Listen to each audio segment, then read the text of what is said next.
Welcome to Saving America. This is Dr. David D. Schein, professor, attorney, author, generally useful person, someone who dispenses common sense and not a lot of useless nonsense. And hopefully you're going to be enjoying what we're going to talk about today. We divide our show into three segments.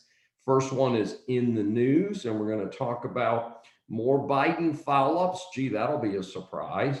And then number two, what the CCP, the Chinese Communist Party, really thinks of liberal Americans. And then we've got a great special guest for our third segment, and that will be Mei Wang.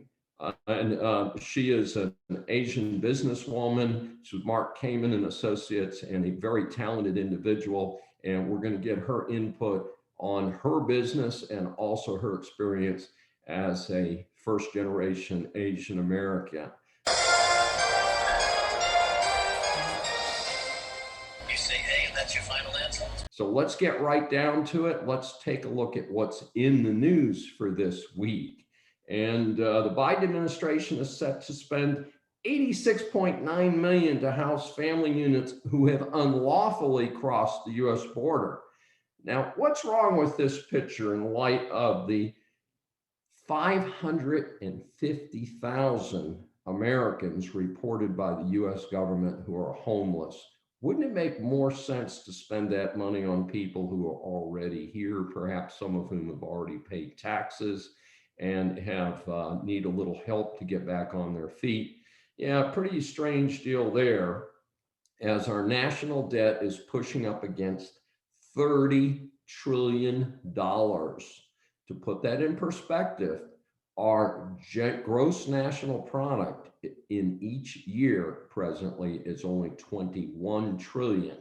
So our national debt is dwarfing our GNP. Yes, folks, we are sliding down that difficult, scary scale towards Greece and Italy and the Banana Republics, as they were called in some South American countries.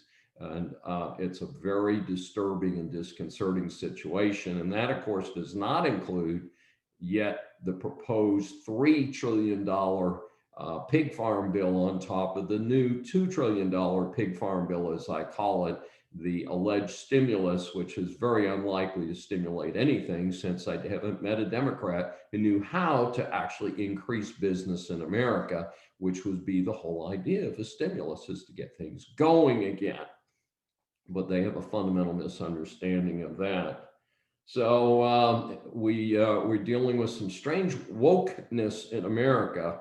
We have a biracial student, white and black as his background, and he was suspended from school because he refused to admit to his white supremacist background. Yes, folks, we have reached a sad point in America with regard to what has been referred to as wokeness. And we need to settle down. We need to exercise some common sense and show some respect across the board. And doesn't seem to be quite getting there. So, and of course, Biden has incredibly tried to blame the current immigration crisis on the Trump administration. And of course, Trump administration was the first one in years who actually had made some progress at providing more security at our southern border.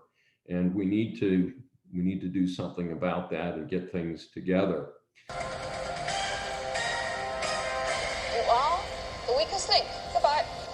So let's look at the rumor of the week, and that is what the CCP, Chinese Communist Party, really thinks about American liberals. And so there's a great article from the American Thinker by my friend Andrea Woodberg.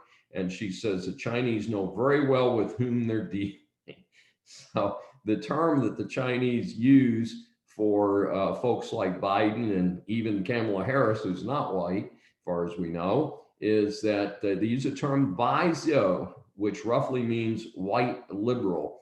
And I'm going to read for a second here the definition. These are people who only care about topics such as immigration, minorities, LGBT, and the environment, who have no sense of real problems in the real world, who only advocate for peace and equality, satisfying their own feelings of superiority and who are so obsessed with political correctness that they tolerate backward Islamic values for the sake of multiculturalism. Again, this is the CCP definition of who they're dealing with here in the United States.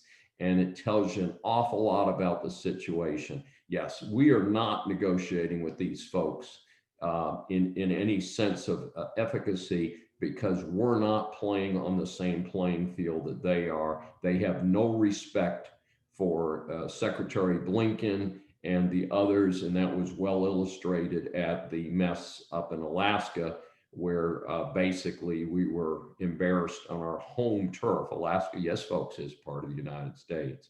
So we need to settle down, we need to exercise some common sense, and we need to focus on our common enemies, which are not each other. And with that, that's our In the News segment and our rumors segment for this week. And now for our special guest.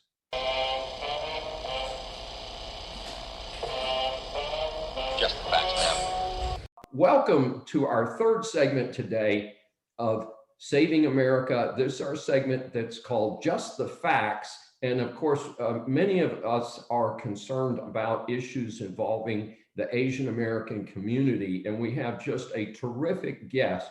Her name is Mei Wang. She is the Chief Operating Officer and Management Consultant for Mark Kamen and Associates. Make sure I get that right.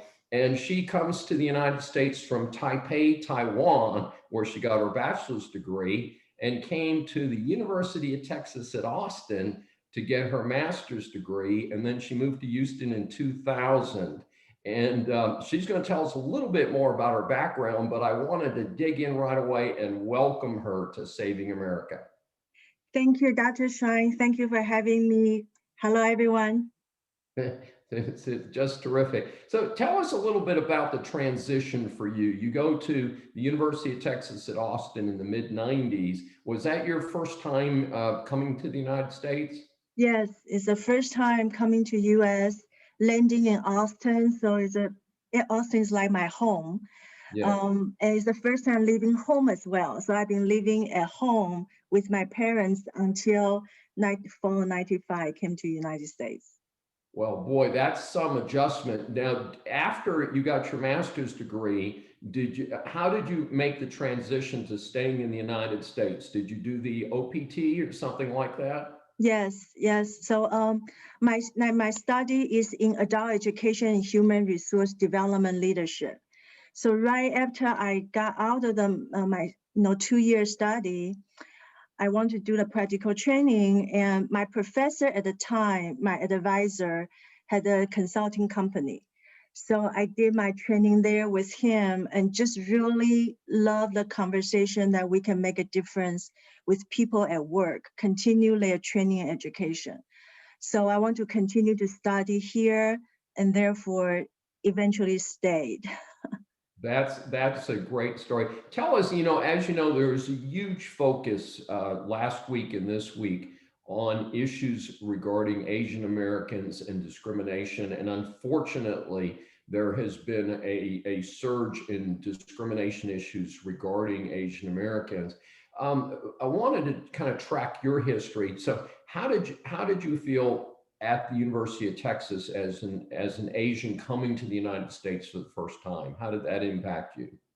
For me, it's quite subtle, but overall, I feel very welcome. I mean, in the university setting and with the cohorts, people in the graduate study coming from a lot of background.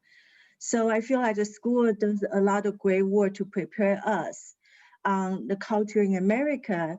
And fortunately, my class, we have about 14 of us, we call cohorts. Means we go through the 2 years together, do all the class together. And most of my cohorts are people are working in the organization. Like they come to school again from their work. They know the work, Dell Computer or Motorola University send them. So the people are there are already exposed to the conversation about discrimination, diversity. So I feel like the environment is pretty good for me. Like I didn't really feel in a way being discriminated, but the subtlety is a little bit very subtle. Like sometimes I do well at certain things and I will get a little comment that, oh, you're so good at this because you are Chinese. Chinese people are so smart. So it's kind of flattering, but in a way, it's kind of like diminish the hard work we put in, I put in. So, little things like that. That's fascinating. How did you feel in terms of the greater Austin community? I think it's great. I mean, I love that. Like I say, it's like home to me. It's more, for me, it's very diverse and liberal. And in a way, Houston is the same way. I think Houston is the most diverse city in the country. So we have a lot of people from different backgrounds. So I think it afford each of us an opportunity to learn, be open-minded. Excellent. Now, tell us a little bit about you. So you come to Houston in 2000. Were you with Mark Kamen and Associates at that time, or what did you do before you joined that company?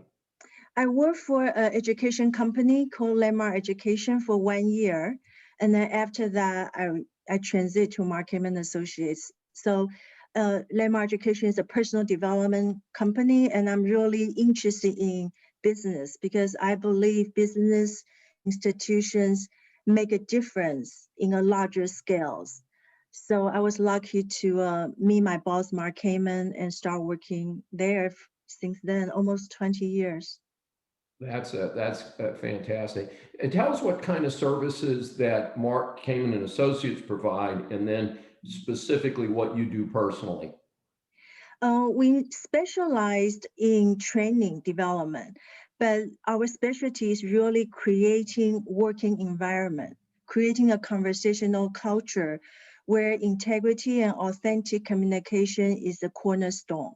So that's really what we focus on.